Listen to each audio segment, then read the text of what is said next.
हरे Krishna. Hello everyone, मैं उम्मीद करती हूँ कि आप सभी बहुत अच्छे होंगे। तो आज हम आपको बताएंगे कि चतुर्मास क्या होता है। क्या आप सभी जानते हैं कि चतुर्मास क्या होता है?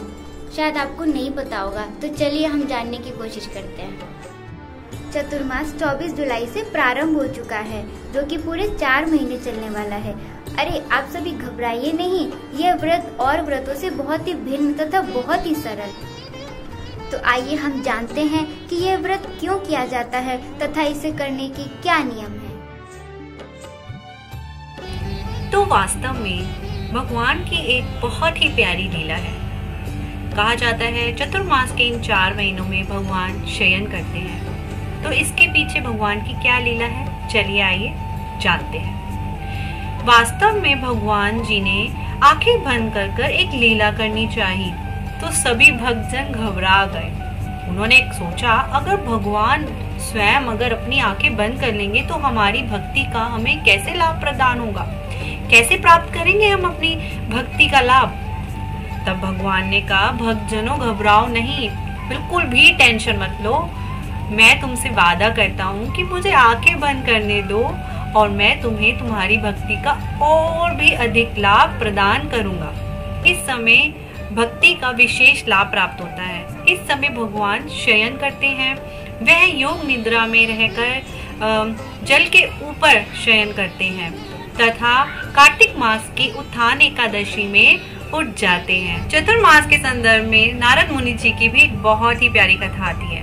कहा जाता है कि एक बार वेद व्यास जी ने उनसे पूछा कि हे गुरुवर, आप मुझे बताएं आप किस प्रकार भक्ति में आए हैं। तो नारद मुनि जी ने कहा कि मैं बताता हूँ कि मैं किस प्रकार भक्ति में आया, ध्यान से सुनिएगा।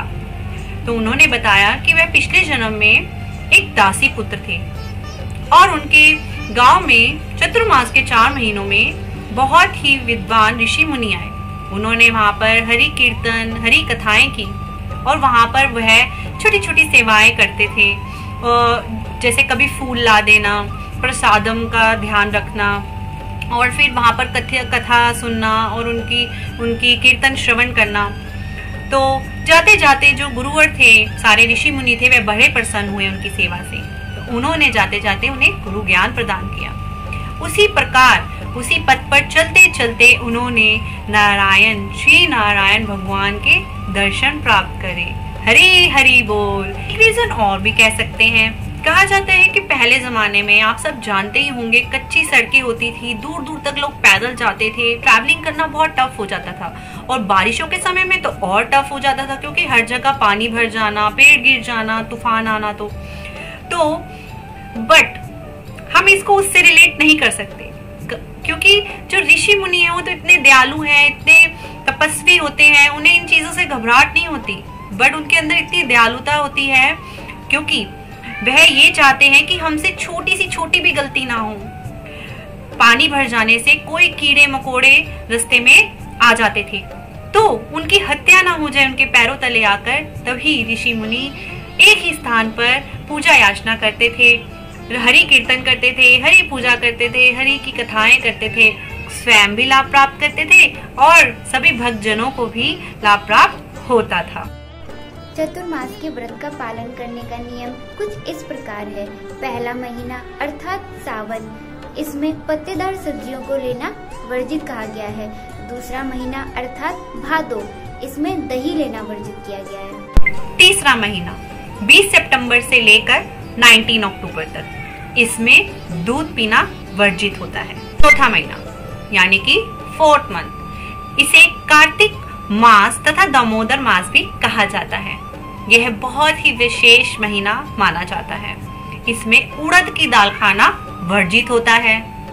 परंतु जैसे कई बार कोई बीमार है, वृद्ध हैं, यह गर्भवती महिलाएं हैं, बच्चे हैं, जिनके लिए यह नियम फॉलो कर पाना पॉसिबल नहीं है, तब उन्हें यह व्यवहारिक रूप से निर्देश दिया जाता है कि जो वर्जित वस्तुएं हैं वह उसमें कुछ दूसरी वस्तु मिलाकर ले सकते हैं, जैसे कि दूध में हल्दी मिलाकर लिया जा सकता है। हमें इसमें क्या क्या फॉलो करना चाहिए?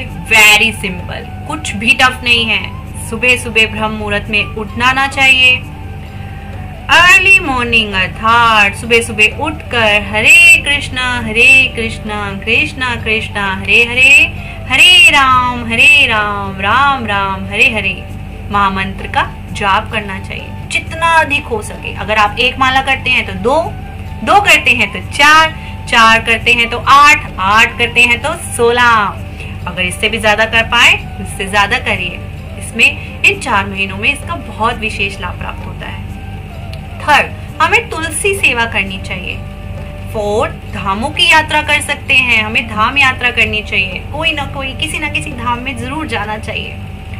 और इस महीने में विशेष वैष्णव सेवा को बहुत महत्व दिया गया है, तो हमें वैष्णव सेवा करनी चाहिए। तो कुछ संप्रदाय जो हैं चतुर्मास का आरंभ देवशयनी एकादशी से लेकर उत्थान एकादशी तक मानते हैं, परंतु हमारे गौड़ीय वैष्णव संप्रदाय में पूर्णिमा सिस्टम को माना जाता है। इसलिए हम गुरु पूर्णिमा से लेकर कार्तिक मास की पूर्णिमा तक इस व्रत का पालन करते हैं। तो क्यों चतुर्मास के 4 महीनों के जो व्रत पालन करने के नियम हैं वे कितने आसान हैं। तो चलिए, वैसे हम तो सब फॉलो कर ही रहे हैं, जो नहीं कर रहे हैं उन्हें बताते हैं और उनको भी विशेष लाभ पहुंचाते हैं। हरे कृष्णा, दंडवत प्रणाम।